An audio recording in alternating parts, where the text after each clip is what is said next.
The contract was sitting on the table between them like a loaded pistol. 30 pounds for 3 months. That was the price of pretending to love a man she had never met. Lenora Graves stared at the neat black ink and thought, this is what desperation looks like when it wears a gentleman's handwriting. But that moment came later. This is how it began. The rain had been falling for 2 days straight when the letter arrived. Not the polite, misting kind of rain that London liked to pretend was atmospheric, but the brutal, hammering sort that turned streets into rivers and made the walls of their cheap-side lodgings weep with damp. Lenora was kneeling on the kitchen floor, pressing rags against the gap beneath the back door, where brown water crept in with quiet persistence, when her brother Soren appeared in the doorway, holding an envelope like it might bite him.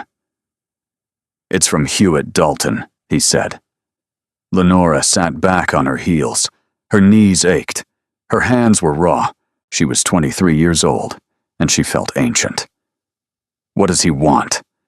He says there's work, real work, not like last time. Soren had the decency to look ashamed. Last time had involved a forged letter of introduction, a borrowed horse, and a constable who was faster than either of them had anticipated. A nobleman needs someone, a woman. Someone presentable who can play a part for the season. Hewitt says the pay is extraordinary. Hewitt says a great many things. Lenora, please. Soren crossed the kitchen and crouched beside her, his voice dropping. Mother's cough is worse. The apothecary won't extend credit again. And the landlord sent another notice this morning. If we don't find 30 pounds by the end of the month, we're out. She knew all of this. She lived inside the mathematics of their poverty every single day, counting pennies the way other women counted dance steps. Their father had been a silk merchant, prosperous and proud, until his partner absconded with the accounts and left him holding debts that ate everything. The shop, the house in Holborn, the future Lenora had imagined for herself. He hadn't died, but something in him had. The man who'd built an empire from bolts of cloth now sat in a chair by the window and stared at nothing, speaking only when spoken to, eating only when food was placed before him. Now she and Soren and their mother, and the ghost of their father, occupied 3 rooms above a chandler's shop and called it surviving. What kind of part? She asked. He didn't say exactly, just that she'd need to be educated, well-spoken, able to move in society without embarrassing anyone. Soren paused. He asked for you specifically. How flattering. Will you at least meet the man, hear what he's offering? She should have said no. Every sensible instinct she possessed was screaming at her to refuse, to find another way, to take in more mending or seek a governess position through proper channels. But proper channels took months, and they had weeks, perhaps days. Where? She said. A solicitor's office in Lincoln's Inn, tomorrow at noon. The solicitor's office smelled of dust and ambition. Lenora wore her best dress, which was also her only good dress. Dove gray wool, with careful mending at the cuffs that she hoped wouldn't be noticed. She had pinned her dark auburn hair beneath a modest bonnet, and rehearsed 15 different ways to say no politely, because she fully intended to hear this offer and walk away from it. Then he walked in. He was not what she expected. She had imagined someone old, portly, desperate in the way of aging lords who needed decorative wives for appearances. Instead, the man who entered the room was perhaps 30, tall and lean, with sharp cheekbones and dark eyes that swept over her once with the clinical precision of someone appraising an investment. His clothes were immaculate, his bearing rigid, and when he sat down across from her, he did not smile. "Miss Graves," he said. His voice was low, controlled, stripped of warmth. "I'm told you're intelligent, discreet, and currently in need of money. Is that accurate?" "I'm told you need a woman to pretend something for you," Lenora replied evenly. "Is that accurate?" His mouth twitched, not a smile, something closer to acknowledgement. "My name is Ashworth Colborne. I am the Marquess of Trevane, and what I need, Miss Graves, is a bride." The word landed between them like a stone dropped into still water of a lake. "A temporary bride," he continued, as if proposing a business arrangement, no different from hiring a clerk. "For the duration of the London season, 3 months, perhaps 4, you would be presented as my betrothed, attend events at my side, reside in my household, and convince society that our attachment is genuine." "And why?" Lenora said carefully. "Would a marquess need to purchase a fiancé?" Something flickered behind his dark eyes. Annoyance, perhaps, or the discomfort of a man unaccustomed to explaining himself. He leaned back in his chair and studied her with an expression that suggested he was deciding how much truth she deserved. "Because," Ashworth said, "I'm being hunted." The word choice was deliberate. Not pursued, not courted. Hunted. My father died 7 months ago. Since then, every eligible woman in London, and a considerable number from the countryside, has been presented to me, paraded before me, thrust into my path at every conceivable opportunity. I have received 43 letters of introduction, 17 invitations to private suppers, and one rather alarming proposal delivered by a woman who climbed into my carriage while it was stopped in traffic. Lenora blinked. "Climbed into your carriage?" "Through the window." He said it flatly, as if women launching themselves through carriage windows were merely another administrative inconvenience. "My aunt, Lady Hargrove, is the architect of most of this. She's determined to see me married before the season ends. She has a particular candidate in mind. A Miss Phaedra Ashwell, daughter of the Earl of Comberford. Impeccable lineage, considerable fortune, absolutely no original thought in her head. And you don't want to marry her. I don't want to marry anyone." The words came out flat. Final, like a door closing. "Not now, possibly not ever. But my aunt won't accept that. She's already arranged a house party at Trevane Park next month, where she intends to maneuver me into a compromising situation with Miss Ashwell. She's done this before. She's very skilled at it." Lenora felt a chill that had nothing to do with the drafty office. She'd engineer a scandal to force a marriage? She'd call it protecting the family legacy. The Colborne title has been unbroken for 400 years. I'm the last of the line. In her mind, my refusal to marry isn't stubbornness. It's treason against the blood. He leaned forward, his elbows on the table, his voice dropping. "If I arrive at the season already betrothed, she can't force another match. She'll rage, she'll scheme, but she can't overturn an existing engagement without creating the very scandal she's trying to avoid. So you need a shield. I need a performance. 3 months of convincing behavior. You attend the balls, the dinners, the garden parties. You smile, you converse, you act besotted. At the end of the season, we announce that we've mutually decided we don't suit. You leave with a generous settlement. I leave with my freedom. Nobody gets hurt. Nobody gets hurt." It sounded so simple when he said it. Clean, clinical, bloodless, like surgery performed by a man who had never seen what happened when the patient bled. £30, he said, pushing a document across the table. Paid in full at the conclusion of the arrangement, plus a wardrobe allowance, living expenses, and a letter of reference upon completion. £30. It was more money than Lenora had seen in 2 years. It was the apothecary's bill, the back rent, her mother's medicine, Soren's debts. All of it cleared in a single stroke. It was breathing room. It was survival. But it was also a lie. A vast, elaborate, dangerous lie told to the most powerful people in England. And if it unraveled, when it unraveled, Lenora would be the one left holding the wreckage, while the Marquess of Trevane retreated behind his title and his fortune, and his 400 years of unbroken lineage.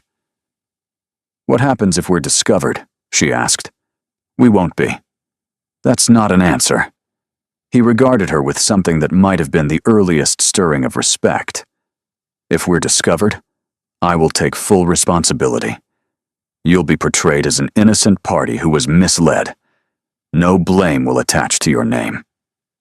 Forgive me, my lord, but your word is currently the promise of a stranger who wants to buy 3 months of my life.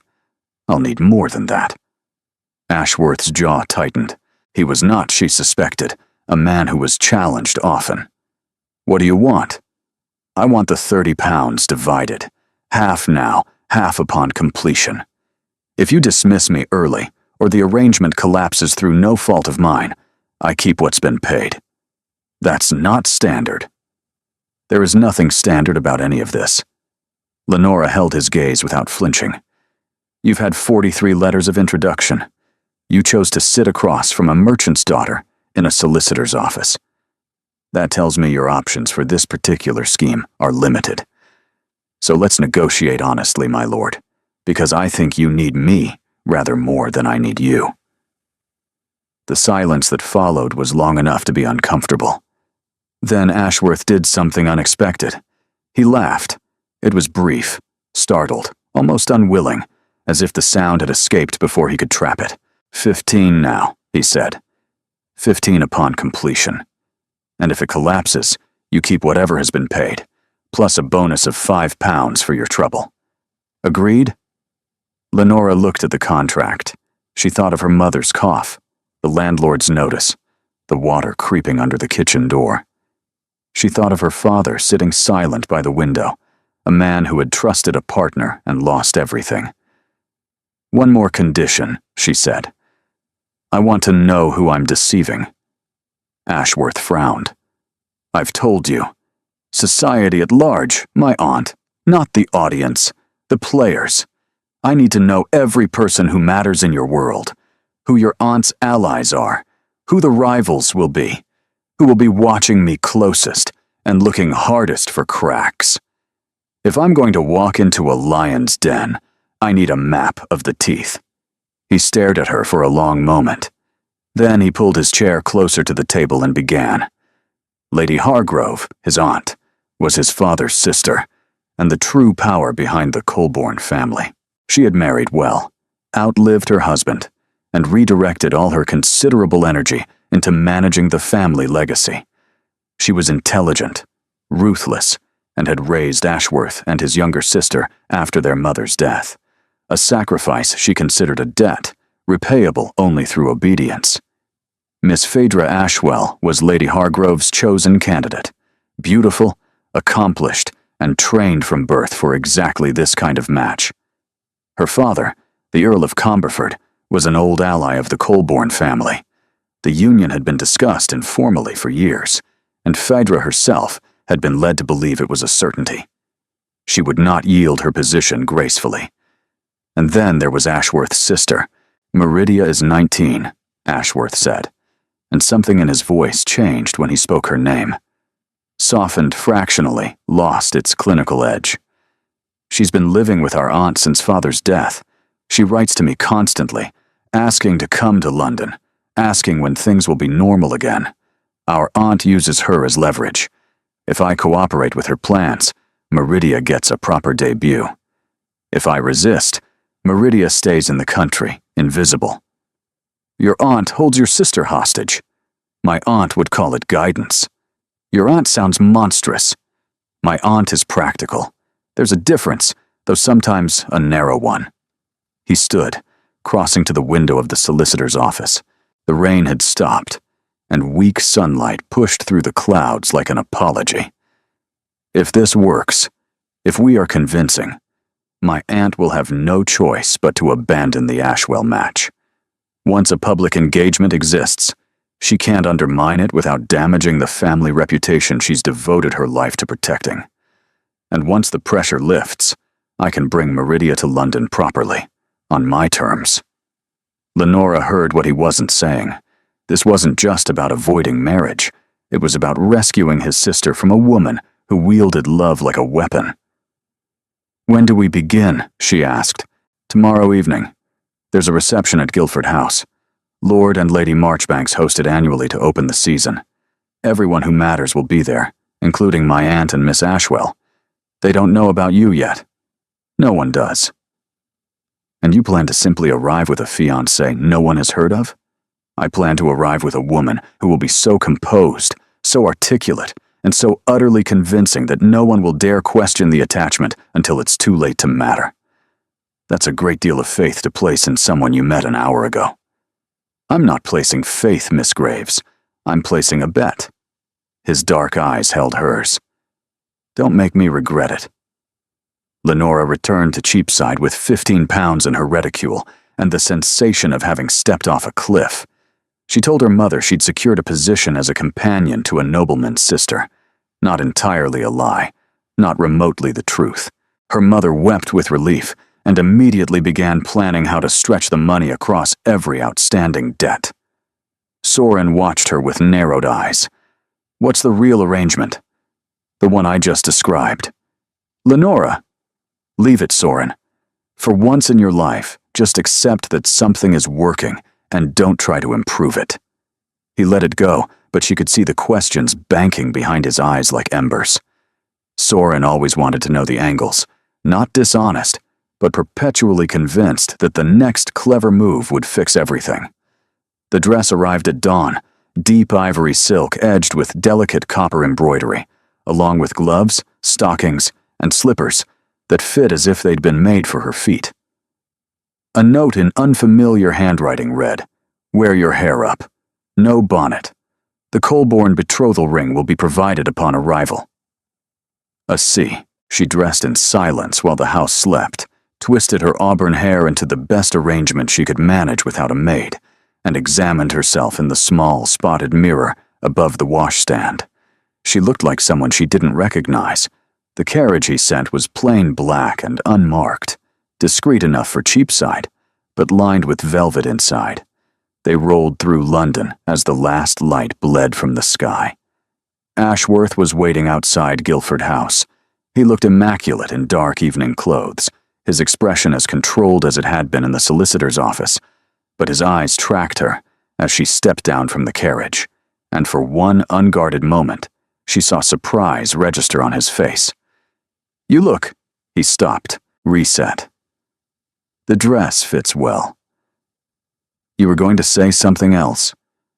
"I was going to say you look convincing, which is what matters." He reached into his coat pocket and produced a ring, a square-cut sapphire flanked by small diamonds, set in old gold. "This was my mother's. It will be recognized. When people see it on your hand, they'll understand. This is serious." Lenora's breath caught. "Your mother's ring?" "It's the most efficient way to establish credibility." His voice was flat, practical, but his fingers hesitated for just a moment before he placed the ring in her palm. "It's a prop, Miss Graves. Nothing more." She slid it onto her finger. It fit perfectly, which felt like an omen she didn't want to examine. "Remember," Ashworth said as they approached the doors, "you are Lenora Graves, daughter of a silk merchant in Holborn. Your father had connections to the Colborne family through trade. We met at my sister's urging and have been corresponding privately for several months. The engagement is recent. You are not intimidated, you are not performing, and you are not available for interrogation. I will handle the questions. You simply need to exist beside me and look as though you chose to be there. And if someone asks me a direct question, answer it honestly wherever possible. Lies are harder to maintain than truths. Your background is modest but respectable. There's no shame in it, and anyone who suggests otherwise reveals their own character, not yours." It was, unexpectedly, the most reassuring thing he could have said. The doors opened, and light and noise and the scent of hothouse flowers poured over them like a wave. Hundreds of candles blazed from chandeliers. Laughter and music tangled together in the warm air. Everywhere Lenora looked, she saw silk and diamonds and the effortless confidence of people who had never once wondered whether they could afford new boots. Ashworth offered his arm. His expression was a mask of calm authority, but she felt the tension in his muscles, the coiled readiness of a man walking into battle. She took his arm, lifted her chin, and stepped into the light. They made it approximately 12 steps before the first strike came. Ashworth. A woman's voice cut through the noise like a blade through silk. What a delightful surprise. Lady Hargrove materialized from the crowd, as if she'd been waiting, and knowing what Lenora now knew about this woman, she probably had been. She was perhaps 60, slender as a reed, with silver hair swept into an elaborate arrangement, and pale blue eyes that missed nothing. She wore dark violet and enough amethysts to fund a small hospital. Her gaze landed on Lenora's hand, on the ring, on the sapphire that had once belonged to her brother's wife. The temperature around them dropped 10 degrees. "Aunt Hargrove," Ashworth said, his voice perfectly steady. "Allow me to introduce Miss Lenora Graves, my fiancée." The silence that followed lasted perhaps 3 seconds. It felt like 3 centuries. Then Lady Hargrove smiled. It was the most dangerous smile Lenora had ever seen. Warm on the surface, glacial underneath, promising nothing good. "How wonderful," she said softly. "And what a remarkable surprise. I had no idea you were even acquainted with anyone named Graves." Her eyes moved to Lenora's face, cataloging every detail with surgical precision. "Tell me, dear, where exactly did you come from?" Lenora felt the weight of every gaze in the room turning toward them. She felt Ashworth's arm tense beneath her hand. She felt the sapphire ring pressing against her finger like a brand. She met Lady Hargrove's eyes and smiled back. "Holborn, your ladyship. Though I suspect that's not really what you're asking." Lady Hargrove did not flinch. She absorbed Lenora's words the way a duelist absorbs the first strike, acknowledging the blow, already calculating the next. Around them, the reception continued, but a small radius of silence had opened, guests pretending not to listen while listening intently. "Holborn," Lady Hargrove repeated, tasting the word. "How resourceful of you, Ashworth. A merchant's daughter." She turned to her nephew with a smile that could have frosted glass. "Your father would have been fascinated." "My father would have approved," Ashworth replied, his hand covering Lenora's where it rested on his arm. The gesture was possessive, deliberate, and entirely for the audience. "He valued character over pedigree. Your father valued a great many things that proved impractical." Lady Hargrove's gaze returned to Lenora, lingering on the sapphire ring. "That was my brother's wife's ring. Did he tell you that?" "He did, your ladyship." "And you weren't troubled by wearing a dead woman's ring to secure a living man's title?" The cruelty was precise, surgical, designed to make Lenora stumble in front of the watching crowd. She felt the blood drain from her face, but kept her voice level. "I was honored that Lord Trevane trusted me with something so precious. It speaks to the depth of his regard." A small sound from somewhere behind Lady Hargrove, a stifled gasp, or perhaps a laugh. Lenora couldn't tell, but Ashworth's hand pressed against hers, a silent signal. "Hold steady. We shall discuss this further in private," Lady Hargrove said, her smile hardening into something that was no longer pretending to be pleasant. "Tomorrow, you will both come to Hargrove House for tea. 2 o'clock. It was not an invitation. It was a summons. She swept away, and the crowd parted for her like water around the prow of a warship. Lenora exhaled. Her hands were trembling. "That was well done," Ashworth murmured. "That was terrifying. Those are often the same thing." He steered her deeper into the reception, his stride unhurried, his expression betraying nothing. "The worst is over. She's been surprised, and she hates surprises. Tomorrow she'll be prepared, and that will be harder. But tonight, we've established the fact of our engagement. That's what mattered." They spent the next 2 hours circulating. Ashworth introduced her to lords and ladies, whose names blurred together. She smiled, conversed, and answered questions about Holborn with carefully rehearsed truthfulness. Yes, her father had been in the silk trade. Yes, the family had faced difficulties. No, she wasn't embarrassed. Why should she be? It was exhausting. But she held. Near midnight, as the crowd began to thin, a young woman in pale gold appeared at Ashworth's elbow. She was small and dark-haired, with the same sharp cheekbones as Ashworth, but none of his severity. Her brown eyes were enormous and bright with barely contained emotion. "You absolute wretch," she whispered fiercely. "You didn't tell me." Ashworth's entire demeanor shifted. The rigidity softened. His hand dropped from Lenora's arm as he turned to his sister, with something approaching tenderness. "Meridia, I didn't know Aunt Hargrove was bringing you tonight." She wasn't going to. But when your little announcement reached the drawing room, she decided I needed to see this disaster for myself. Meridia's gaze swung to Lenora, sharp and searching. "You're her? The fiancé nobody knew about?" "Lenora Graves," she said, offering her hand.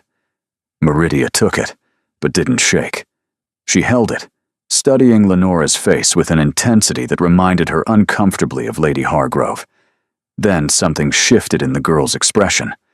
Suspicion, giving way to curiosity, then to something warmer. "You're real," Meridia said quietly. "You're actually real. You're not one of Aunt Hargrove's creatures. Definitely not. And you're marrying my brother? Willingly. Very willingly." The lie came out smooth. Too smooth. Lenora felt a pang of guilt she hadn't expected. Meridia's face broke into a grin so wide it transformed her entirely. "Then you must come stay with us, at Colborne House.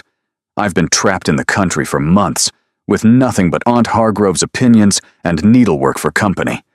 Please say you'll come. Please. I'll go mad otherwise." "Meridia," Ashworth began. "She's your fiancée. She should be staying with the family. Even Aunt Hargrove can't argue with that." Meridia squeezed Lenora's hands. "Say yes. I'm begging." Lenora looked at Ashworth.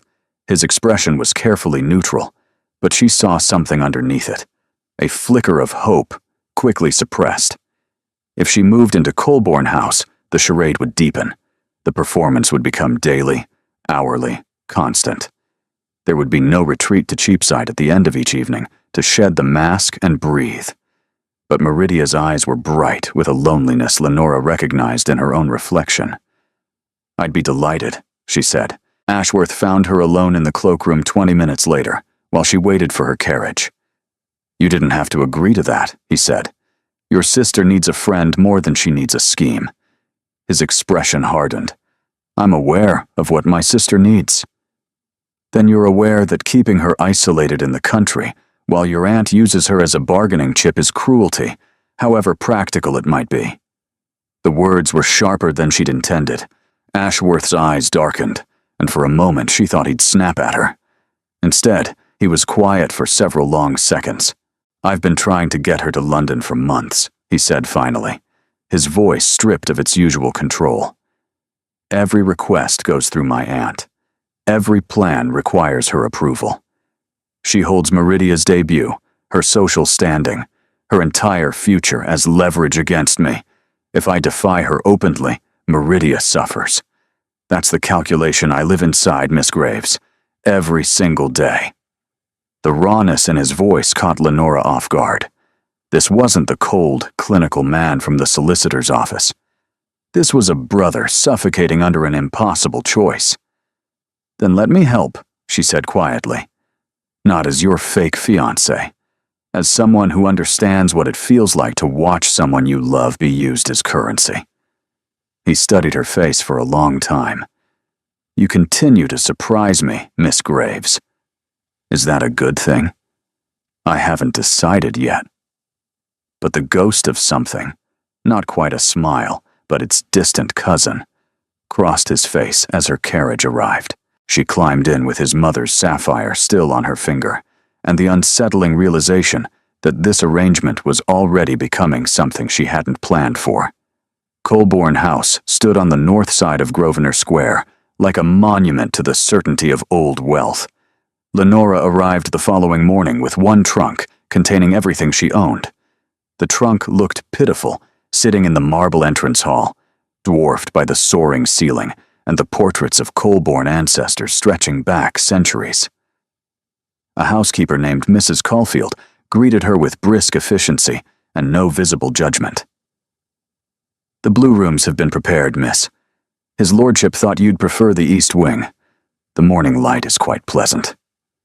The blue rooms turned out to be a suite larger than Lenora's entire home, a bedroom with a four-poster bed hung in soft blue damask, a sitting room with its own fireplace and writing desk, a dressing room with a wardrobe that could have housed a family of 4.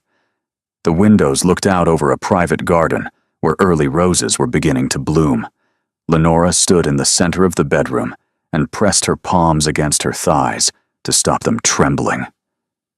This was temporary, a stage set, 3 months, and then she'd fold it all up and walk back to her real life carrying 30 pounds and whatever references she could gather.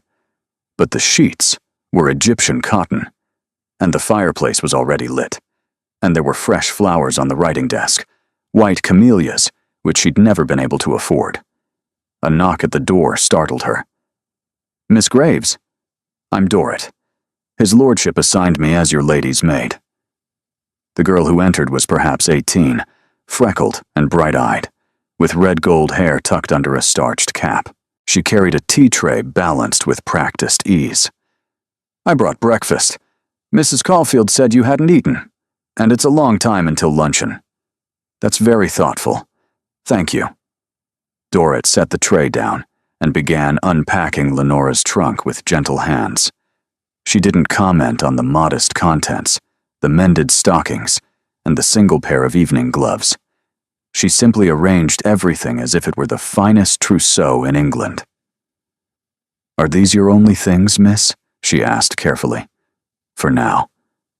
"Well, Lady Meridia mentioned a fitting with Madame Hartshorn this afternoon. I expect you'll have plenty more soon enough." Dorrit smiled shyly. "If you don't mind my saying, miss, the house has been dreadful quiet since his old lordship passed.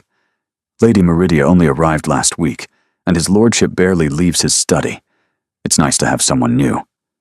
Lenora sipped the tea, the best she'd ever tasted, and wondered how many people in this house were lonely. Meridia appeared before the tea was cold, bursting through the door with the energy of someone who had been bottled up for months and was finally uncorked. "You're here. Finally. I've already written to Madame Hartshorn. She's expecting us at 3. We need morning dresses, walking dresses, at least 4 evening gowns, and something extraordinary for the Pemberton Ball. That's in 10 days, and it's the event of the season, and everyone will be watching us. Meridia, I can't possibly accept. You're Ashworth's fiancé. You must dress the part. He's already approved the account." Meridia dropped onto the settee and pulled her feet up beneath her, looking suddenly very young. "Besides, if Aunt Hargrove sees you in anything less than perfection, she'll use it as proof that you're unsuitable. Every thread you wear is ammunition, Lenora. I learned that the hard way." There was a shadow behind the brightness, a bruise that Meridia covered with energy, and chatter the way other women covered them with powder. Lenora recognized it because she did the same thing. "What was it like?" Lenora asked carefully. "Living with your aunt." Meridia's smile dimmed. "Controlled. Everything had a purpose. The books I read, the people I saw, the accomplishments I practiced. It was all designed to make me into the perfect ornament for some future husband's drawing room. She's not cruel, exactly. She never raised her voice. She just erased anything that didn't fit her plan. Your brother said she held your debut as leverage. She held everything as leverage. My entire life was conditional. Behave and you'll be rewarded. Resist and you'll be forgotten. She kept me in Wiltshire for 6 months while London happened without me." Meridia's voice cracked slightly. "Ashworth tried to bring me here, but she blocked every attempt. said I wasn't ready. The truth is, she knew that if I were here, I'd be harder to control. Lenora reached across and took the girl's hand. You're here now. Because of you. Meridia squeezed back. Because Ashworth finally did something Aunt Hargrove didn't expect. She's furious, but she can't send me back without admitting she's lost control, and Lady Hargrove never admits defeat. The fitting at Madame Hartshorn's atelier was a revolution in silk. The modiste was a sharp-eyed Frenchwoman who circled Lenora with pins bristling from her wrist like quills, murmuring about bone structure and coloring with the intensity of a sculptor assessing marble. The copper tones with your hair, magnificent. We build the wardrobe around warmth, ivory, amber, sage, deep bronze for evening. No pastels. Pastels would wash you out and make you forgettable. You cannot afford to be forgettable. Meridia supervised with fierce enthusiasm, vetoing anything she deemed too safe or too modest. You're marrying a marquess, not entering a convent. Show some collarbone. By the time they left, Lenora's head was spinning with fabric samples and delivery dates, and the staggering knowledge that more money had been spent on her wardrobe in a single afternoon than her family had earned in the past year. They returned to Colborne House to find Ashworth in the entrance hall, clearly waiting. The tea with my aunt is in 2 hours, he said without preamble. We need to prepare. Meridia's brightness flickered. Must I come? No. This is between Miss Graves, myself, and Aunt Hargrove. Relief washed across Meridia's face. She pressed Lenora's hand once, courage, and disappeared upstairs. Ashworth led Lenora to the library, a magnificent room, floor-to-ceiling mahogany shelves, leather armchairs, a globe in the corner, old enough to show countries that no longer existed. My aunt will try to break you this afternoon, he said. She'll probe your background, test your composure, look for inconsistencies. She's had 24 hours to prepare, and Lady Hargrove with preparation time is formidable. Questions about your father's business, the timeline of our supposed courtship. She'll want dates and specifics that can be verified or disproven. Then we need the truth, wherever possible, wrapped around a single necessary lie. That we're in love. He said the words clinically. Everything else should be accurate. The more truth in the frame, the harder it is to crack. They spent an hour constructing the narrative. They'd met through a mutual acquaintance connected to Ashworth's late father's solicitor. They'd corresponded for 3 months. The engagement was private because Ashworth wanted to spare Lenora the pressure of public scrutiny. I'm not ashamed of who I am. No. He looked at her, and for a moment the clinical mask slipped. No, I don't think you are. That might be the most remarkable thing about you. Hargrove House was a fortress disguised as a townhouse. A butler with the demeanor of a palace guard admitted them and led them to a drawing room so perfectly appointed it looked like a painting rather than a place where anyone actually lived. Lady Hargrove was waiting in a high-backed chair near the fireplace. Tea things were arranged beside her, fine porcelain, silver, a plate of delicate cakes that Lenora suspected no one was expected to eat. Sit, Lady Hargrove said. Not please sit, not do sit down, just the command, stripped bare. They sat. Ashworth chose the settee, and Lenora sat beside him, close enough that their shoulders almost touched. The proximity was strategic. Lady Hargrove noted it with a flicker of her pale eyes. I'll dispense with pleasantries, she said. I spent this morning making inquiries. Arthur Graves, silk merchant, dissolved his business following the embezzlement of his partner. The family relocated to Cheapside. Mrs. Graves takes in mending. The son has accumulated debts with at least 4 establishments. The daughter, her gaze fixed on Lenora, has been seeking employment as a governess without success for 18 months. Every word was a blade, precisely placed. Lenora felt her face heat, but she kept her hand still in her lap. You're thorough, your ladyship. I'm protective. There's a difference. Lady Hargrove poured tea with movements so controlled they might have been mechanical. My nephew is the Marquis of Trevane. His estate encompasses 11,000 acres, and an income that would make most men delirious. He is also the last of his line. The woman he marries will bear the next Colborne heir and represent 4 centuries of legacy. She set down the teapot and looked at Lenora with cold assessment. Explain to me, Miss Graves, why that woman should be you. Lenora opened her mouth, but Ashworth spoke first. She doesn't need to justify herself to you. She does if she intends to survive in this world. Lady Hargrove's voice was sharp. I'm not your enemy, Ashworth, though I know you believe otherwise. I'm the only person in this room thinking clearly. Infatuation fades. Novelty wears thin. When the excitement of defying me has passed, you'll be left with the consequences of a reckless choice, and so will she. My choice is not reckless. Your choice is barely 2 months old. You've known this girl since... when? January? February. March, Lenora said quietly. Lady Hargrove turned to her. March. 2 months. And in 2 months, you've decided to bind yourself to a man whose world you cannot possibly understand. With respect, your ladyship, I understand more than you assume. Do you? Do you understand what it means to manage a household with 40 servants? To host a dinner for a cabinet minister? To navigate a scandal without flinching? To bury a husband and carry on as if your heart hasn't been ripped from your chest because the family name requires it? The last question broke through Lady Hargrove's composure for just a moment. Lenora saw it. A crack in the armor, pain leaking through like light through a fracture. This woman had buried her own husband, had carried on, had built this fortress of control because the alternative was collapse. No, Lenora said. I don't understand all of that. Not yet. But I understand loss. I understand watching someone you love be diminished by circumstances beyond their control. I understand carrying a family when everything that held it together has been taken away. Lady Hargrove's eyes narrowed. Pretty words. Honest ones.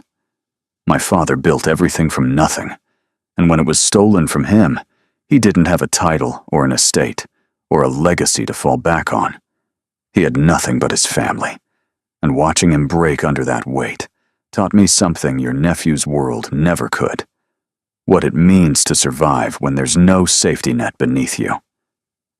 The room was very quiet. Ashworth sat motionless beside her, and she could feel his attention like heat. You're bold, Lady Hargrove said finally. Recklessly bold. The kind of bold that gets young women destroyed in society. Or the kind that earns respect from women who've survived it. For a long, suspended moment, Lady Hargrove simply looked at her. Then she did something Lenora did not expect. She turned to Ashworth. Leave us, Ashworth tensed. Aunt Hargrove, leave us. I wish to speak with Miss Graves alone. He looked at Lenora. She nodded, a tiny motion, but enough. He stood, his reluctance visible in every rigid line of his body, and left the room. The door clicked shut behind him. Lady Hargrove set aside her teacup and leaned forward, and suddenly she looked not like a general, but like a woman carrying a weight she'd never been allowed to set down. Now then, she said, without the audience, without my nephew's protective hovering, tell me the truth. The truth about what? About why you're really here. Because I've watched a great many women orbit Ashworth since his father died, and not one of them had the nerve to look me in the eye and talk about survival. Gold diggers simper, social climbers flatter. You did neither. So either you're extraordinarily well-trained, or you're something I haven't encountered before. Lenora's heart hammered. This was the moment where the charade could crack open, where one wrong word would expose the contract, the 30 pounds, the entire mercenary architecture of this arrangement. I'm here because your nephew asked me to be, she said carefully, and because I believe I can be good for him. Good for him. Lady Hargrove tasted the phrase. My brother, Ashworth's father, died believing he'd prepared his son for everything. But he hadn't prepared him for grief. Ashworth has been performing his duties admirably since the funeral. The estates are managed, the tenants are satisfied, Parliament receives his attendance. But he's not present. He goes through the motions of living without actually inhabiting his own life. Lenora recognized the description. It was the same thing she'd seen in her own father. He needs someone who will refuse to let him disappear into duty, Lady Hargrove continued. Someone who will challenge him, irritate him, force him to feel something beyond obligation. Miss Ashwell would never do that. She'd agree with everything he said, and embroider quietly while he calcified. Then why push the match? Because a suitable match was safe, predictable, controllable. Lady Hargrove stood and moved to the window. After my husband died, I chose control over everything else. I controlled my household, my family, my grief. Because if I controlled enough, nothing could hurt me again. She turned back, her eyes bright with something that might have been tears in a woman who permitted tears. I was wrong. Control didn't prevent pain. It simply redistributed it to the people I claimed to love. Meridia spent 6 months alone in the country because I couldn't bear to lose influence over her future. Ashworth is marrying a stranger to escape me. Her voice cracked. I've become the thing I was trying to protect them from. Lenora didn't speak. There was nothing to say that wouldn't sound hollow. I don't trust you, Miss Graves, Lady Hargrove said, composure restored with visible effort. I don't know you, and trust is earned, not assumed. But I recognize something in you that I haven't seen in the parade of suitable women I've thrown at my nephew. What's that? Spine. Real spine, not the performative kind that crumbles under pressure. She crossed back to her chair.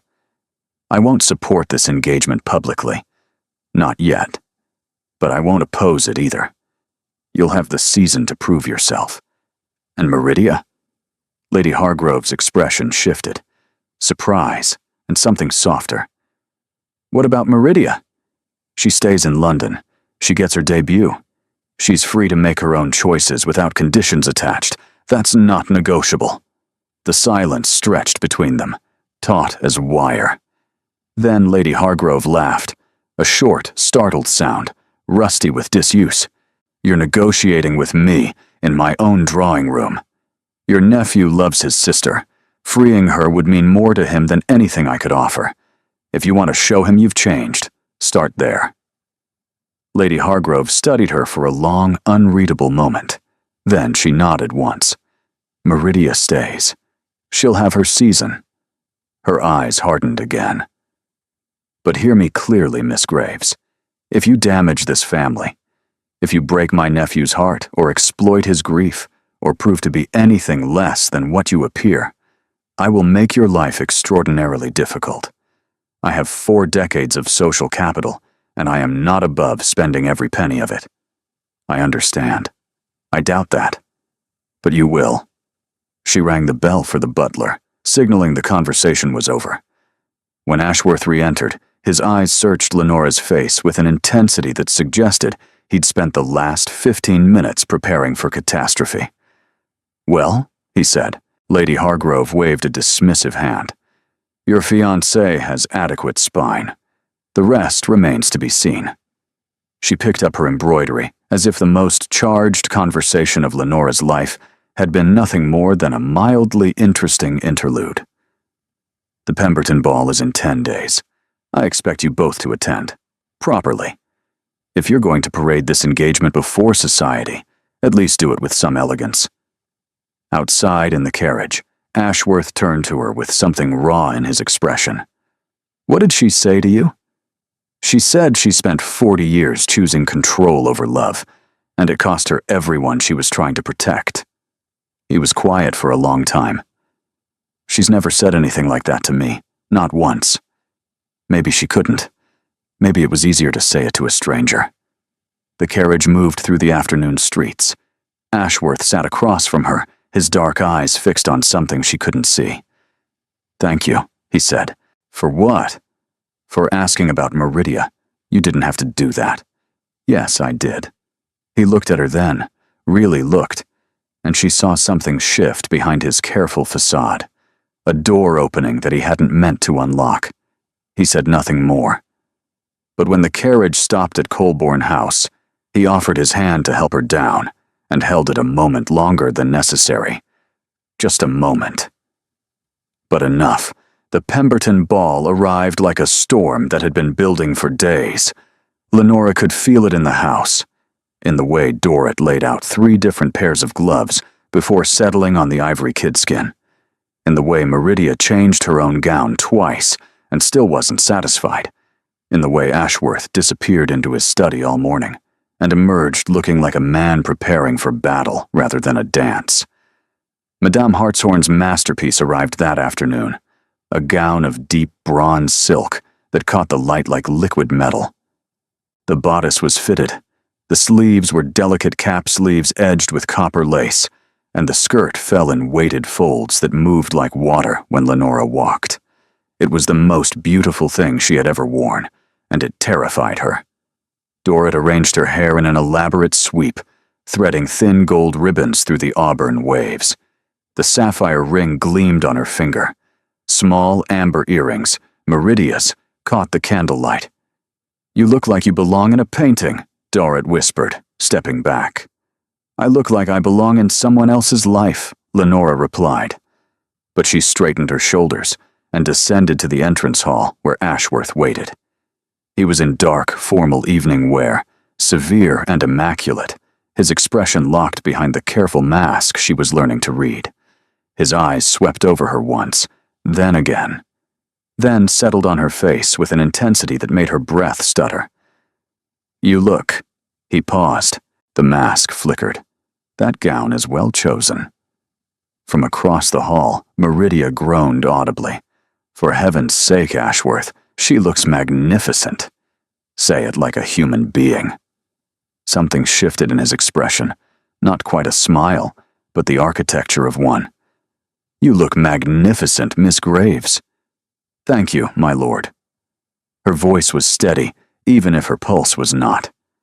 The Pemberton estate blazed with light. Carriages stretched down the drive in a glittering queue, and the ballroom itself was a cathedral of candles, mirrors, and hothouse flowers that made the air heavy with jasmine and ambition. Lenora had thought the Guildford reception was overwhelming. This was another magnitude entirely. "Steady," Ashworth murmured as they entered. His hand found the small of her back, warm through the bronze silk. "You've earned your place here tonight. Remember that." She hadn't earned anything. She'd been purchased, but his voice anchored her, and she lifted her chin and walked beside him as if she'd been doing this her entire life. The first hour was a gauntlet of introductions. Ashworth moved through the crowd with the ease of someone navigating these waters since birth. She met the Duchess of Allerdale, ancient and imperious, who examined her through a lorgnette and pronounced her interesting, which is more than I can say for most of the girls this season. She met Lord and Lady Pemberton, warm and welcoming. She met young officers who flirted harmlessly and society matrons who did not. And then she met Phaedra Ashwell. She was everything Lenora had feared, tall, golden-haired, with the kind of beauty that seemed designed in a workshop. Her ice blue gown was clearly Parisian, and she wore it with the confidence of a woman who had never doubted she was the most striking person in any room. Lord Trevane. Her curtsy to Ashworth was a study in practiced grace. "How lovely to see you. And this must be—" She let the pause stretch, deliberate and dismissive. "Miss Graves." "Lady Phaedra," Lenora returned the courtesy. "What a beautiful gown. French, isn't it? The embroidery is exquisite. You have an eye for needlework. How charming." The implication was clear. A merchant's daughter would know stitching the way a lady knew music. "Tell me, how are you finding London? It must be quite different from—" Another loaded pause. "Cheapside, was it?" "Holborn, originally. Though I've lived in several parts of London. One of the advantages of modest means." You learn the whole city, not just the fashionable corners. Phaedra's smile tightened. How resourceful. Miss Graves is being modest, Ashworth interjected, his voice carrying just enough to be overheard by the surrounding guests. Her father supplied silk to half the best houses in London. I suspect many of the gowns in this room tonight were made from Graves fabric. It was a masterstroke. Suddenly, Lenora wasn't an interloper. She was a supplier, a connection, someone who had touched this world even from the outside. Several women nearby glanced at their own dresses with sudden interest. Phaedra's composure held, but something hardened behind her eyes. How fascinating. You must tell me more about the trade sometime. I find commerce so educational. She glided away, and Lenora released a breath she'd been holding for what felt like minutes. That was deliberate cruelty, she murmured to Ashworth. That was an opening skirmish. The real assault will come later. His hand pressed more firmly against her back. Are you ready for the waltz? The orchestra struck the first notes, and Ashworth led her onto the floor. His hand settled at her waist. Hers found his shoulder, and they began to move. This was different from anything she'd practiced with the dancing master Meridia had hired. Ashworth led with absolute authority, his body directing hers through the turns and sweeps with a certainty that left no room for doubt. She didn't need to think. She didn't need to count. She only needed to trust his lead and let the music carry them. You're trembling, he said quietly. I'm terrified. Of the dance? Of everything. Of this room and these people, and the fact that I'm wearing a dress that costs more than my family earns in a year. Of how easy it would be to destroy me if anyone in this room discovers the truth. His grip tightened fractionally. No one will discover anything. You can't promise that. No, but I can promise that if it happens, you won't face it alone. His eyes held hers, dark and intense, and she saw something there that wasn't performance, wasn't strategy, wasn't part of the contract. The waltz ended. He released her with formal correctness, bowing over her hand in full view of the ballroom. Thank you, Miss Graves. Thank you, my lord. They were acting. She knew they were acting. So why did her hand feel cold where his had been? The supper dance came later, after 2 hours of circulating, of Lenora answering questions and deflecting probes, and smiling until her face ached. Ashworth claimed her again, and this time the conversation was different. Quieter, more personal, sliding beneath the social armor. What would you be doing tonight, he asked, if none of this had happened? If you'd never met Hewitt Dalton, or walked into that solicitor's office? Mending, probably. Or reading by candlelight, if we could afford the candles. Sometimes I'd sit by the window and watch the carriages pass on the main road, and wonder where they were going. And now you're inside the carriage. Now I'm inside someone else's carriage. That's different. Something shifted in his expression. Is it? Or is the only difference who holds the reins? Before she could answer, Meridia appeared at the edge of the dance floor, her face flushed and urgent.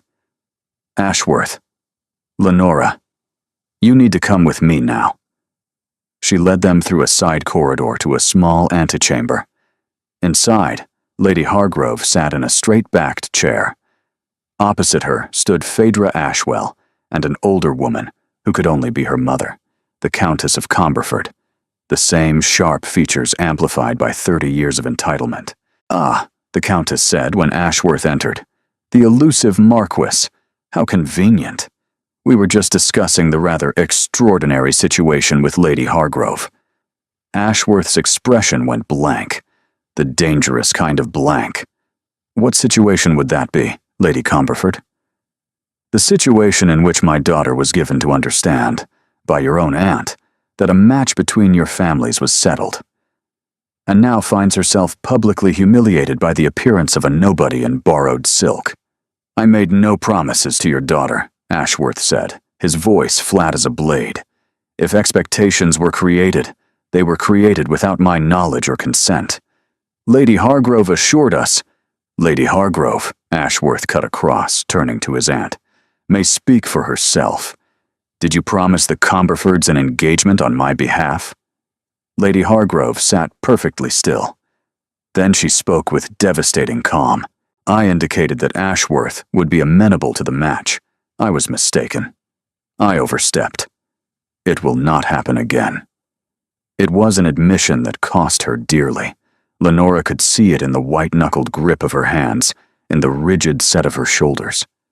Lady Hargrove was publicly conceding defeat, and every person in that room understood the magnitude of it. The Countess of Comberford's face purpled. This is an outrage. This is a private family matter, Ashworth said, and it's concluded. I wish your daughter well, Lady Comberford. She'll make someone an excellent wife. It simply won't be me. He offered Lenora his arm. Shall we return to the ball? They walked out of that room together, and Lenora felt something shift between them, something tectonic and irreversible. Lady Hargrove had just chosen her nephew over her own plan. The rival had been dismissed.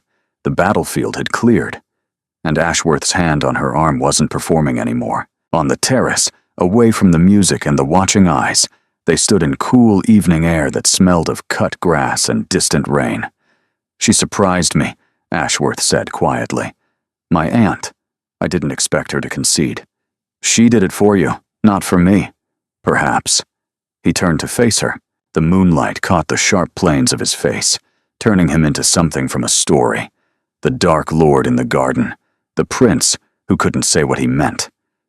Or perhaps she saw something in you that made her reconsider what suitable actually means. Don't romanticize this, Ashworth. We have a contract. I'm aware of the contract. His voice dropped. I'm also aware that contracts don't explain why I spent the entire waltz memorizing the way your eyes look when you're frightened, but pretending not to be. Her breath caught. That's not. Or why I've been sleeping less since you moved into Colborne House. Or why I find excuses to be in whatever room you're occupying. Or why the thought of this ending in 3 months makes me feel like someone is removing the air from the room, slowly and deliberately. Ashworth. My name is Ashworth to everyone. But you. He stepped closer. You could call me by my name if you wanted to. I don't even know your given name. Rhett. He said it like a confession. My mother chose it. No one uses it anymore. Rhett.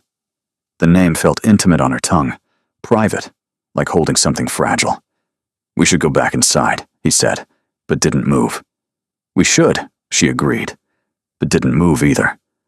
The space between them narrowed to nothing, and in the shadows of the Pemberton terrace, with the music drifting like smoke through the open doors, the Marquess of Trevane kissed the woman he'd hired to pretend to love him.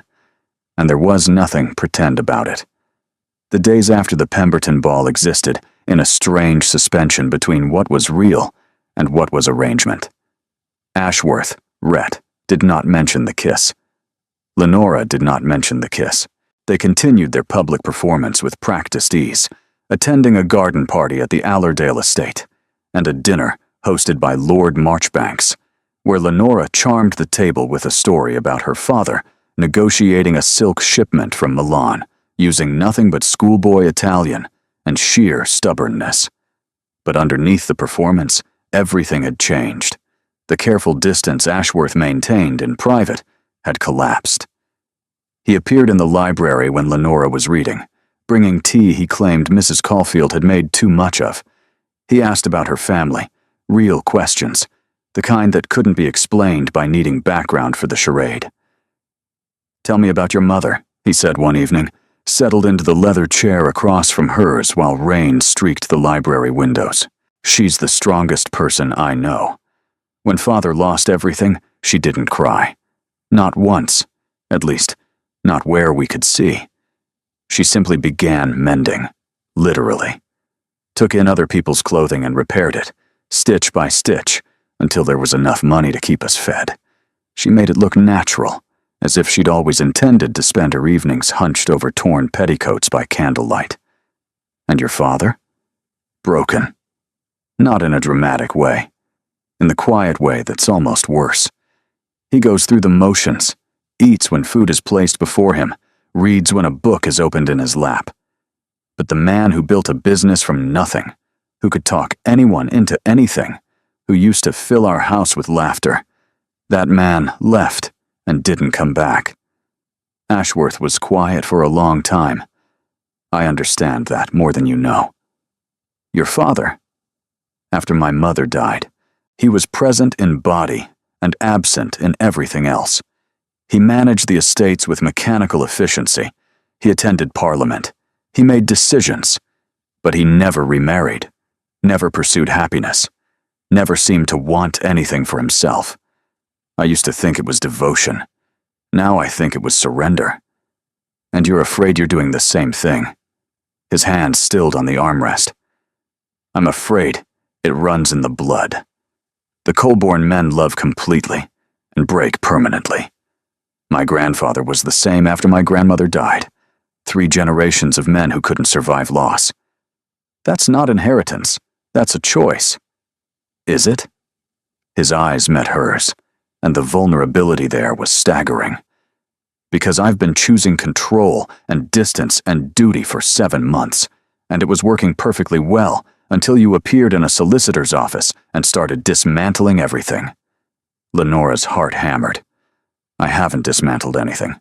You've dismantled me. He said it simply, like stating a fact about the weather. I had a plan. Survive the season, shake off my aunt's matchmaking, keep everyone at a safe distance. And then, you walked in with your gray wool dress and your 15 different ways to say no. And he stopped, ran a hand through his hair. This wasn't supposed to happen. No, Lenora whispered. It wasn't. They looked at each other across the library, the fire crackling between them, and Lenora felt the ground shifting beneath her, the careful architecture of their arrangement crumbling into something far more dangerous and far more real. What happens now? She asked. I don't know. I've never not known before. I've always had a plan, a strategy, a next move. But with you, he shook his head. With you, I just want to stay in this room and pretend the season never ends. She should have pulled back, should have reminded them both of the contract, the timeline, the inevitable conclusion. Instead, she crossed the space between them, knelt beside his chair, and took his hand. I'm scared too, she said, because wanting something this much gives it the power to destroy you. His hand turned in hers, fingers interlacing. My father's lesson? My father's too. He lifted her hand and pressed his lips to her knuckles, gently, reverently, as if she were something sacred rather than something purchased. Stay, he said. Not because of the contract. Not for 30 pounds. Stay because you want to. If I stay for the wrong reasons, stay for any reason. I'll take any reason you'll give me. It was the most unguarded thing he'd ever said, and it was the moment Lenora realized, with the quiet certainty of a door clicking shut, that she was in love with a man she'd been hired to pretend to love, and that the pretending had stopped weeks ago. But love, she'd learned from watching her parents, was not the same as safety, and the higher you climbed in someone else's world, the further you had to fall. The blow came 3 days later, at a luncheon hosted by Lady Sinclair. Lenora was standing near the refreshment table, talking with Meridia about the latest novel they'd been reading together when she heard the whispers. Contract, apparently. Hewitt Dalton arranged it. 30 pounds to play the fiancé for the season. Merchant's daughter with debts. The brother's a gambler. The whole family is one step from the workhouse. And she's wearing his mother's ring. Can you imagine the presumption? The words hit her like ice water.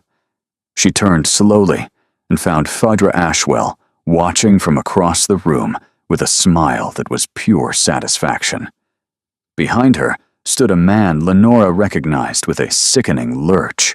Hewitt Dalton, looking simultaneously guilty and defiant. Hewitt had told them, whether for money or revenge, or simply because men like Hewitt couldn't resist proving they knew secrets, he had told Phaedra everything. The room was watching now, the whispers spreading like fire through dry grass. Lenora felt the floor tilting beneath her, felt the beautiful bronze architecture of her borrowed life cracking along every fault line. Meridia grabbed her arm. "Lenora, don't listen. Whatever they're saying the truth." Lenora's voice came out hollow. "That's the problem." The luncheon dissolved into a nightmare of whispered conversations and averted eyes. Lenora stood in the center of it, watching her carefully constructed world collapse in real time, and felt a strange, numb clarity descend. This was always going to happen. She'd known it from the moment she signed the contract. The only surprise was that it had taken this long. Ashworth arrived within the hour, summoned by a frantic note from Meridia. He entered the Sinclair drawing room like a thunderclap, his face white with fury, his eyes sweeping the room until they found Hewitt Dalton trying to slip out through a side door. "Don't." The single word stopped Hewitt mid-stride. "If you leave this room, I will find you, and what happens then will be considerably worse than what happens now." Hewitt turned, his face ashen. "My lord, I can explain. You sold information about a private arrangement to the woman, most motivated to weaponize it. There is no explanation that salvages your character." "I didn't sell anything. She cornered me, asked questions I couldn't dodge." "You could have lied. You could have left. You could have come to me." Ashworth's voice was terrifyingly controlled. "Instead, you chose the path that caused maximum damage to the one person in this arrangement who had the most to lose. Get out of my sight. We'll settle accounts later." Hewitt fled. The room was electric with tension, every guest frozen in the peculiar paralysis of people witnessing something they'd gossip about for months. Ashworth turned to Lenora. Something in his expression cracked when he saw her face. The careful blankness she was holding like a shield, the tears she refused to release. "Come with me," he said quietly. "There's no point." Her voice was remarkably steady. "They know, Ashworth. They all know. The contract, the 30 pounds, all of it. Your aunt was right. This was always going to end in wreckage. It hasn't ended. It has." She pulled the sapphire ring from her finger. The metal was warm from her skin, and removing it felt like tearing away something that had grown into her. She held it out to him. "This belongs to your mother. It shouldn't be part of a transaction." He didn't take it. "I won't accept that." "You have to." Her composure fractured, just slightly, just enough for him to see the devastation underneath. "I can't stay in a room where everyone knows I was purchased. I can't look at these people and pretend I have dignity when they know the price of it. Your dignity was never for sale. It was never part of the arrangement." It was the only thing in the arrangement. She pressed the ring into his hand, closing his fingers around it. "Thank you, Rhett. For everything. For the library and the books, and the way you made me feel like I might actually belong here. But I don't. I never did. Lenora, let me go. Please, if you care about me at all, let me go with whatever grace I have left." She walked out of the Sinclair house with her head high and her hands shaking, and the absolute certainty that she was doing the right thing. The only thing, the necessary thing. Behind her, she heard Meridia calling her name. She didn't turn back. The carriage took her to Colborne House, where she packed with the mechanical efficiency of someone operating on fumes. Dorrit watched with tears streaming silently down her freckled cheeks, but didn't argue. She simply folded clothes alongside her, pressing a small handkerchief into Lenora's hand at the end. "It's got my initials on it," Dorrit said softly. "So you'll remember, someone here thought you were worth every penny of silk, and 10 times more besides." Lenora nearly broke then, but she held. She held because breaking would mean staying, and staying was no longer something she could survive. She wrote 2 letters, one to Meridia, You are braver and kinder than anyone in your family deserves. Don't let your aunt shrink you back down.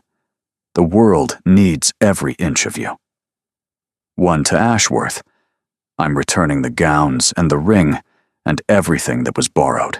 I'm keeping the memory of who I was in your house and the knowledge that, for a few weeks, someone looked at me and saw something extraordinary. That's worth more than 30 pounds. Don't look for me. Don't send Hewitt. Let this be clean. LG. She left Colborne House at dusk, carrying 1 small bag. She had kept nothing except Dorrit's handkerchief and a single amber earring that Meridia had pressed into her hand on her first day, saying, "For luck, though I don't believe in luck. I believe in stubbornness." The hack carriage that took her to Cheapside smelled of damp wool and old tobacco. It was the opposite of everything she'd inhabited for the past month, and it felt like the truth. Home was exactly as she'd left it. The same cramped rooms, the same smell of bread and lye soap, the same water stain on the kitchen ceiling that her mother kept covering with whitewash that never held. Lenora walked through the door and felt the world contract around her like a fist. Her mother took one look at her face and asked nothing, simply pulled her into an embrace that smelled of lavender and mending thread, and held her while Lenora finally broke. She cried for an hour, not gracefully, not quietly, but with the ugly, racking sobs of someone who had been holding together for too long and had finally run out of material. She cried for the library and the bronze dress and the sapphire ring. She cried for Meridia's fierce hugs and Dorrit's shy kindness. She cried for the kiss on the terrace and the confession in the library, and the way Rhett had looked at her like she was the first real thing in his carefully constructed life.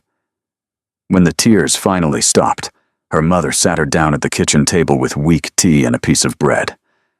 "Tell me," her mother said. So Lenora told her. Everything.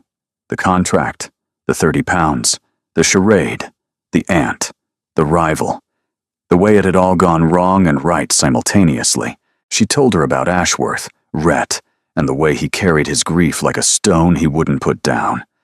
She told her about Meridia, about Dorrit, about the library where she'd felt more at home than anywhere in her life. Her mother listened without interruption. When Lenora finished, the silence was heavy with understanding. "You love him?" her mother said. "It wasn't a question. It doesn't matter. It's the only thing that matters. He hired me, Mother. The entire foundation of everything between us is a financial transaction. How do I trust that what he feels is real when it began as a business arrangement?" Her mother reached across the table and took her hands. "Your father hired me, you know. Did I ever tell you that?" Lenora blinked. "What?" "He needed someone to keep his books when he first started the business. I was 17, desperate for work, and terrible at arithmetic. He hired me anyway, because he said I had an honest face." Her mother's eyes were soft with memory. "I worked for him for 2 years before he proposed. And when he did, I said exactly what you're thinking now. How can this be real when it started as a transaction? What changed your mind?" He did. Not with grand gestures or declarations, with consistency, with showing up every day and treating me as his equal, not his employee, with building a life that included me, not as an accessory, but as a partner. Her mother squeezed her hands. "How something begins doesn't determine how it ends, Lenora. People start as strangers every day and end as family. The origin doesn't poison the destination. But the scandal, everyone knows. His reputation, his family, are his to risk, not yours to protect." Lenora stared at the tea growing cold in her cup. Through the thin walls, she could hear the chandler's wife singing off-key, the drip of the water stain, the creak of the building settling into itself. Small sounds, real sounds. The soundtrack of a life she'd tried to escape and kept being pulled back to. 3 days passed. Lenora scrubbed floors and mended stockings, and tried to remember who she'd been before bronze silk and sapphire rings. She couldn't. The person who had lived in these rooms before the solicitor's office was gone, overwritten by someone who'd tasted a different life and couldn't unfeel it. On the third day, Soren came home with news he could barely contain. "He's gone mad," Soren said, dropping into a chair. "The Marquis. Completely, spectacularly mad." "What are you talking about?" He stood up in his club, White's, Lenora, and told every man in the room that Hewitt Dalton was a traitor and a coward, and that any gentleman who repeated slander about Miss Lenora Graves would answer to him personally. Then he went to the Comberfords' house and informed the Earl that if his daughter continued spreading malicious gossip, the Comberford family's rather extensive gambling debts would become public knowledge. Lenora's stomach dropped. He didn't. He did. And then, this is the part you'll really like, he went to Lady Hargrove's house, and according to the servants who overheard it, he told his aunt that she could either support his choices or lose access to him permanently. No negotiations, no compromises. His exact words apparently were, "I have spent my entire life living according to other people's expectations, and the one time I found something worth defying those expectations for, I let her walk away. That is a mistake I intend to correct." The room was very quiet. "He's coming here," Soren said gently. "Tomorrow. He asked me to tell you." "You spoke to him?" "He found me, tracked me down at the Lamb and Flag, bought me dinner, which was extremely awkward, by the way, being bought dinner by a marquess in a public house, and asked me for one thing." "What?" "Permission to try again." He arrived at noon. No carriage, no footman, no display of wealth or status. He walked up the narrow street to the chandler's shop in a plain, dark coat, hatless, and knocked on the door like an ordinary man calling on an ordinary woman. Lenora opened the door, and for a moment neither of them spoke. He looked terrible. Dark circles beneath his eyes, his hair less than perfectly ordered, a tension in his frame that suggested he hadn't slept or eaten properly in days. But his eyes, when they found hers, were absolutely clear. "May I come in?" he asked. She stepped aside. He entered the small parlor and looked around without a trace of judgment. The worn furniture, the threadbare rug, the single window with its view of the alley. He took in everything and dismissed nothing. "Sit down," Lenora said, because she didn't know what else to say. He sat in her father's chair. She sat across from him in her mother's.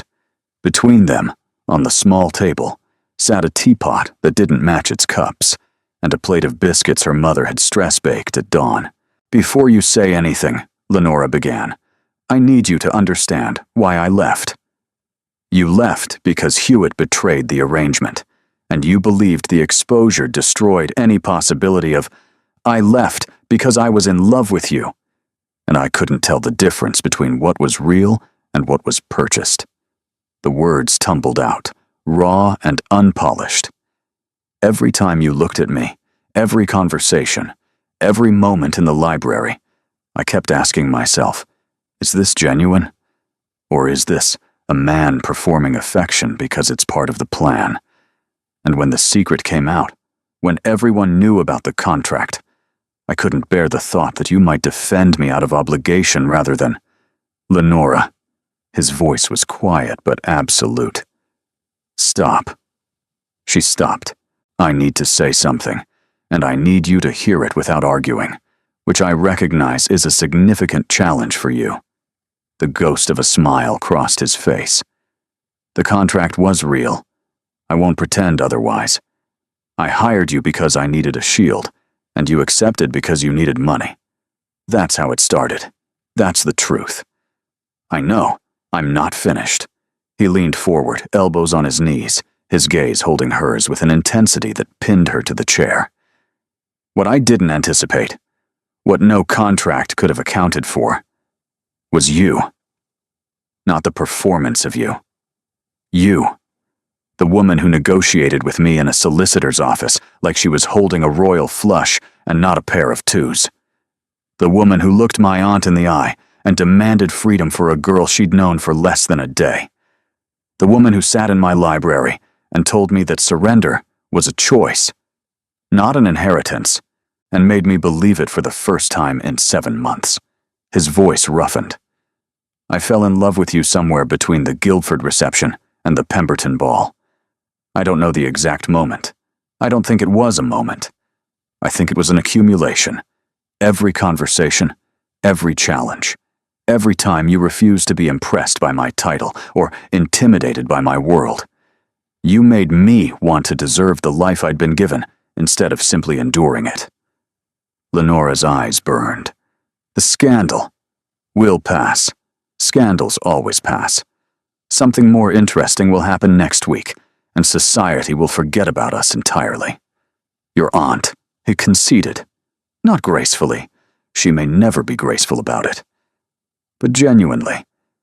She told me yesterday that she'd rather have a nephew who chose unwisely and lived fully than one who chose safely and died by inches.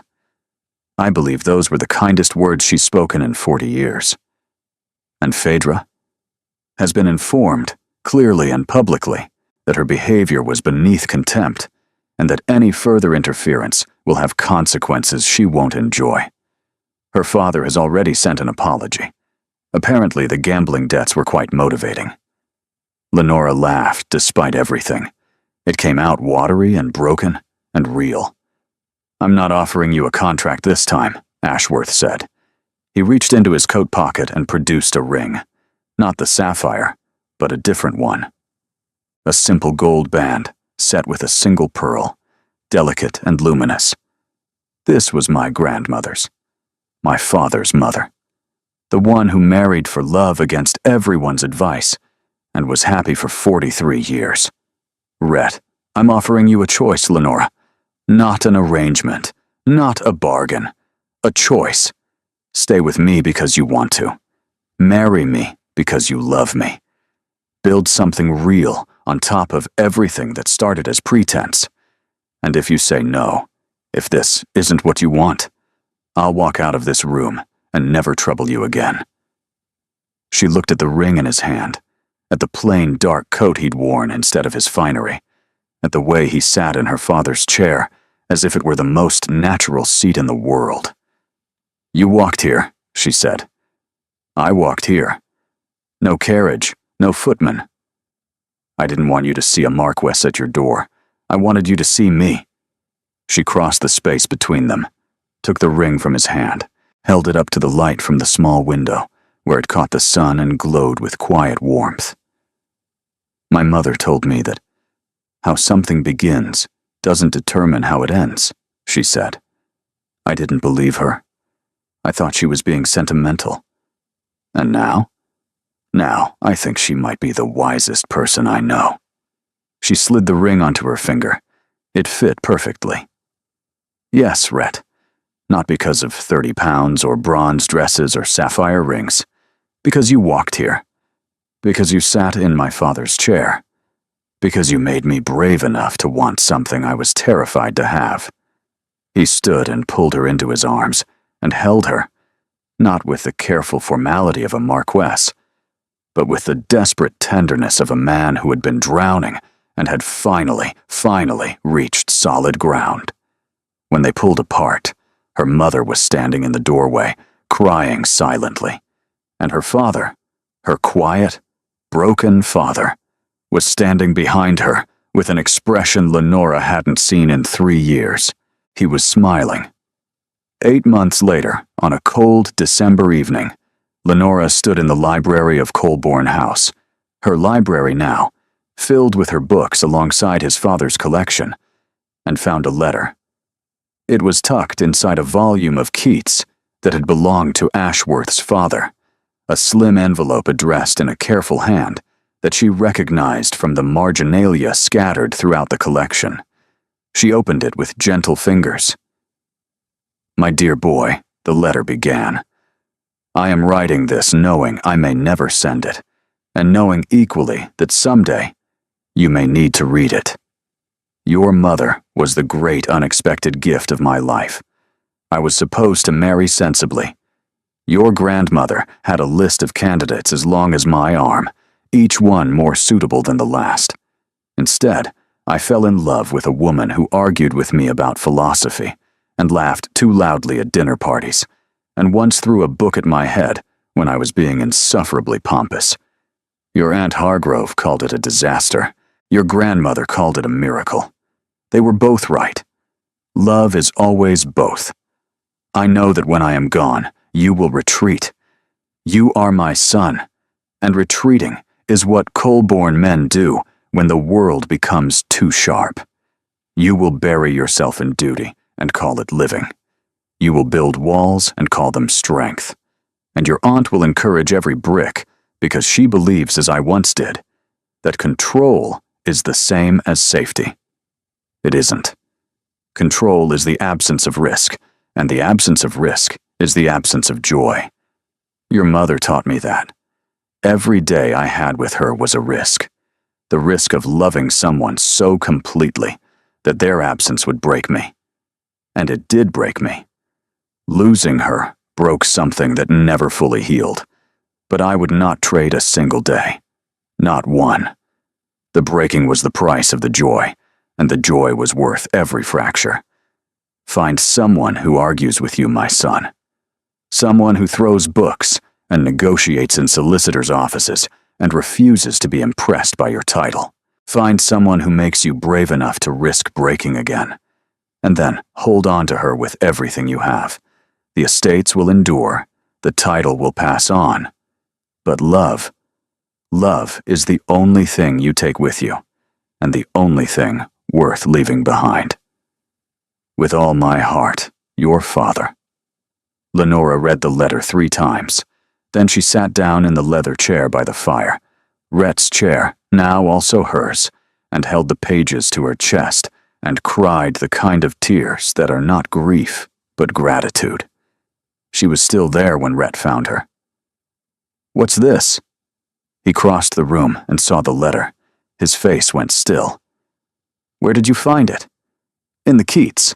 He must have tucked it away years ago."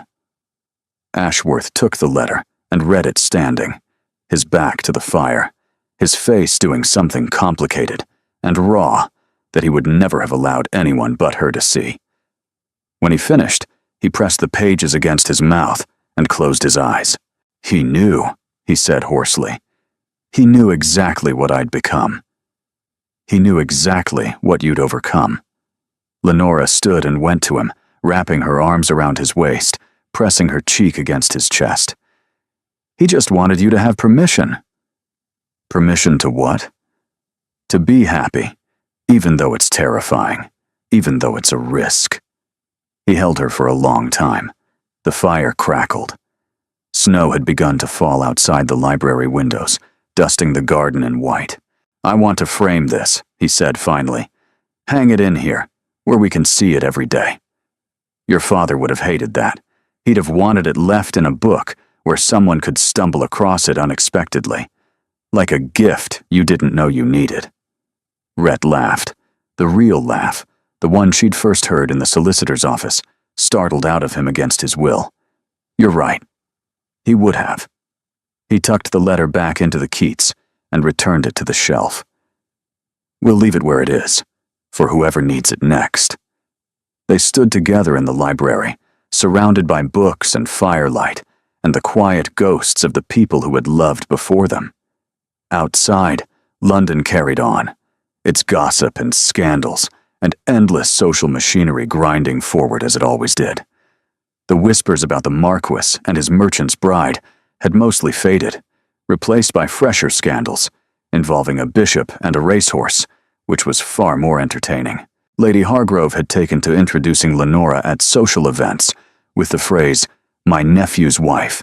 She has opinions." This was delivered with a tartness that Lenora recognized as the highest form of affection Lady Hargrove was capable of producing. Meridia had made her debut and was being courted by 3 young men, none of whom met Lady Hargrove's standards, but all of whom met Meridia's, which was the only criteria that mattered now. Dorrit had been promoted to head lady's maid. She still brought tea without being asked. Soren had found work, Legitimate work, managing accounts for a textile firm, a position secured through a reference that bore the Colborne seal. He was, against all odds, proving reliable. Their mother wrote that she barely recognized him, and Hewitt Dalton had disappeared to the continent, which was probably for the best. Every year, on the anniversary of the day Lenora had walked into a solicitor's office and agreed to sell 3 months of her life for £30, she and Rhett returned to that same office. It had been converted into a bookshop, which they both considered a significant improvement. They would browse the shelves for an hour, selecting one book each, and walk home together through whatever weather London offered. It was their tradition, their reminder, their proof that sometimes the best things in life begin as transactions and end as something money could never buy. Thank you for being here. You are the reason these stories exist, because you believe in love that risks everything for something real, in characters who fight for happiness even when the odds are stacked against them, in endings that feel earned and true. Your presence makes this space warm and welcoming, and I'm grateful for every moment you spend with these characters. Do you have a favorite line or scene? Your engagement helps me understand what moves you, what keeps you listening, and what kinds of stories to create next. Consider subscribing if you'd like more romances with emotional depth and genuine character growth. Thank you for being here. You make this community what it is.